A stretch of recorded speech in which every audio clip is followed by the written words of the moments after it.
Hi friends, educational YouTube channel को आपको स्वागत। तो फ्रेंड्स आज वीडियो डिस्कस करबा जहाँकि ओडिशा रे आसीथिबा एएनएम नियुक्ति जहाँ सैलरी 10,000 रही और योग्यता एएनएम रही। आप जब यार संपूर्ण तथ्य जानवा चाहते हैं वीडियो को शेष जाए देखूँ और आप आम चैनल नुआ विजिट कर चैनल को सब्सक्राइब करूँ और वीडियो को छोटा लाइक करूँ कहीं आपको छोटा लाइक आमको मोटिवेट करे नुआ नुआ जॉब अपडेट्स वीडियो सर्वप्रथम प्रोवाइड करने को। तो फ्रेंड्स आप जब यार ऑफिशियल नोटिफिकेशन पीडीएफ पाइबा चाहते हैं टेलीग्राम चैनल रू पाइपर जहाँकि डिस्क्रिप्शन में लिंक अच्छी। तो फ्रेंड्स देखते यहाँ job opening for 100 ANM nurse जहाँकि जॉब आसी orange cross health care home deliver जहाँकि ऑरेंज केयर तरफ। तो फ्रेंड्स 100 जहाँकि एएनएम नर्स सैलरी रही जहाँकि आप 10,000 पर मंथ।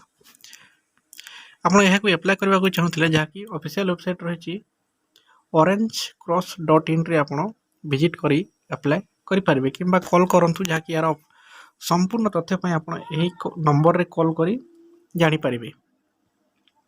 तो फ्रेंड्स आप जब अधिक तथ्य जानवा चाहते हैं दुईटी नंबर रे कॉल कर जानतु और आप जब ऑनलाइन रे अप्लाई करने चाहते orangeCross.in रे अप्लाई करें जहाँकि यहाँ ओडिशा रे रही near Kalinga stadium square Madhusudan Nagar Bhubaneswar रही आप जॉबटी।